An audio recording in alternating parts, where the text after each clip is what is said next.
Assalamualaikum warahmatullahi wabarakatuh. Yang saya hormati Bapak Wahyu Purbo Santoso, selaku dosen mata kuliah Ekonomi Makro kelas MC203. Perkenalkan, nama saya Muhammad Naufal Zabiuddin Nur Hadi, mahasiswa program studi manajemen PJJ S1. Pada kesempatan kali ini, saya akan mempresentasikan materi mengenai summary kondisi perekonomian Indonesia per April 2021. Yang pertama, latar belakang. Pandemi COVID-19 memberikan tekanan yang cukup besar terhadap aktivitas ekonomi Indonesia sepanjang tahun 2020 hingga memasuki tahun 2021. Pembatasan mobilitas masyarakat menyebabkan aktivitas konsumsi dan produksi mengalami penurunan. Di sisi lain, ketidakpastian akibat pandemi juga mempengaruhi investasi dan aktivitas dunia usaha. Oleh karena itu, untuk melihat bagaimana kondisi perekonomian Indonesia pada periode tersebut, kita perlu memperhatikan beberapa indikator utama. Dalam presentase ini, kita akan berfokus pada 3 indikator utama, yaitu PDB, nilai tukar rupiah, dan inflasi. Ketiga indikator tersebut penting karena PDB menggambarkan aktivitas dan pertumbuhan ekonomi, nilai tukar menunjukkan kondisi rupiah terhadap mata uang asing, serta inflasi menggambarkan perkembangan tingkat harga barang dan jasa. Selanjutnya kita masuk ke indikator pertama, yaitu PDB atau Produk Domestik Bruto. Berdasarkan data infografis perekonomian Indonesia per April 2021, pada triwulan 1 tahun 2021, pertumbuhan PDB Indonesia tercatat sebesar minus 0,74% secara year on year. Meskipun masih mengalami kontraksi, kondisi tersebut sebenarnya menunjukkan adanya perbaikan dibandingkan beberapa triwulan sebelumnya. Pada triwulan 2 tahun 2020, kontraksi ekonomi mencapai sekitar minus 5,32%. Kemudian pada triwulan 3, kontraksi membaik menjadi minus 3,49%. Dan pada triwulan 4, kembali membaik menjadi sekitar minus 2,19%. Artinya, walaupun pada triwulan 1 2021, ekonomi Indonesia belum sepenuhnya kembali tumbuh positif, kedalaman kontraksinya sudah semakin berkurang. Kondisi tersebut menunjukkan adanya proses pemulihan secara bertahap. Beberapa faktor yang mendukung proses tersebut antara lain peningkatan ekspor, stimulus pemerintah, dan mulai membaiknya aktivitas ekonomi. Untuk memahami kondisi PDB tersebut secara lebih mendalam, kita dapat melihat berdasarkan komponen pengeluaran. Pertama adalah ekspor, yang tumbuh sebesar 6,74% secara year on year. Peningkatan ekspor ini antara lain didorong oleh meningkatnya permintaan dari negara seperti Tiongkok dan Amerika Serikat. Ekspor penting bagi perekonomian karena ketika permintaan luar negeri terhadap produk Indonesia meningkat, produksi dalam negeri juga dapat terdorong. Yang kedua adalah impor, tumbuh sebesar 5,27%. Peningkatan impor dapat menunjukkan mulai membaiknya aktivitas ekonomi dan investasi, karena sebagian barang modal maupun bahan baku produksi masih berasal dari luar negeri. Selanjutnya adalah konsumsi pemerintah yang tumbuh sebesar 2,96%. Angka ini menunjukkan peran pemerintah dalam menopang perekonomian melalui stimulus dan belanja pemerintah. Kemudian terdapat PMTB atau pembentukan modal tetap bruto yang digunakan sebagai indikator investasi. PMTB masih mengalami kontraksi sebesar 0,23%. Namun kontraksi tersebut semakin kecil dibandingkan periode sebelumnya. Hal ini menunjukkan bahwa investasi belum sepenuhnya pulih, namun mulai menunjukkan tren perbaikan. Terakhir adalah konsumsi rumah tangga yang masih mengalami kontraksi sebesar 2,23%. Konsumsi rumah tangga memiliki peran besar terhadap perekonomian Indonesia. Namun selama pandemi, pembatasan mobilitas dan ketidakpastian membuat masyarakat cenderung membatasi aktivitas konsumsi. Jadi dapat kita lihat bahwa pemulihan ekonomi pada triwulan 1 2021 belum terjadi secara merata. Sektor eksternal dan konsumsi pemerintah sudah memberikan dorongan, namun konsumsi rumah tangga dan investasi masih menghadapi tekanan. Selanjutnya kita melihat kondisi berdasarkan lapangan usaha. Meskipun perekonomian nasional masih mengalami kontraksi, terdapat beberapa lapangan usaha yang mampu mencatat pertumbuhan yang positif. Di antaranya adalah informasi dan komunikasi, pengadaan air, dan jasa kesehatan. Menurut saya, sektor informasi dan komunikasi menjadi salah satu sektor yang sangat relevan dengan kondisi pandemi. Ketika mobilitas masyarakat dibatasi, aktivitas yang sebelumnya dilakukan secara langsung mulai beralih menggunakan teknologi digital.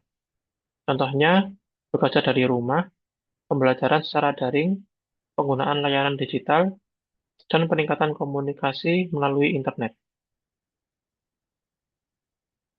Selanjutnya adalah kondisi nilai tukar dan pasar keuangan.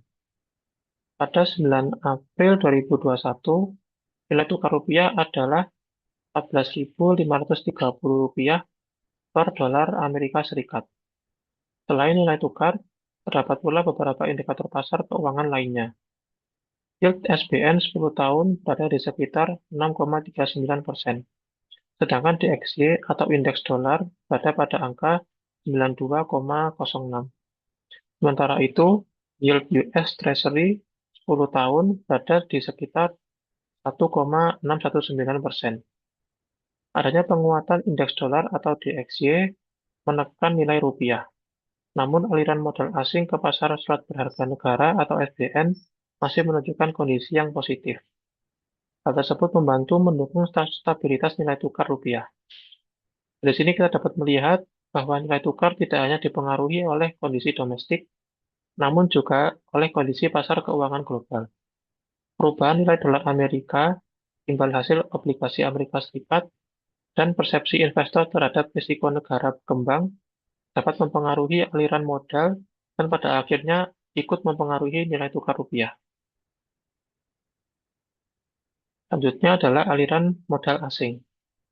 Berdasarkan data infografis perekonomian Indonesia per April 2021, disebutkan bahwa premi CDS 5 tahun turun dari 84,07 basis poin menjadi 82,73 basis poin. Selain itu, transaksi non-resident menunjukkan pembelian neto saham sebesar 1,81 triliun rupiah dan pembelian neto SBN sebesar 4,15 triliun rupiah. Data tersebut memberikan indikasi bahwa pada periode tersebut masih terdapat kepercayaan investor terhadap pasar keuangan Indonesia. Selanjutnya, kita masuk ke indikator ketiga, yaitu inflasi. Inflasi IHK atau Indeks Harga Konsumen pada April 2021 tercatat sebesar 0,13% secara month-to-month. Dalam infografis disebutkan angka perkiraan inflasi sebesar 0,08% month-to-month, 0,53% year-to-date, dan 1,37% year-on-year. Sementara itu, inflasi secara year-on-year yang tercatat kemudian berada pada sekitar 1,42% pada April 2021, meningkat dari sekitar 1,37% pada Maret 2021.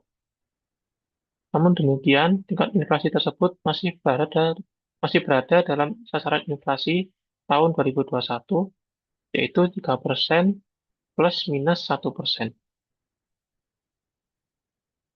Selanjutnya kita melihat komponen pembentuk inflasi.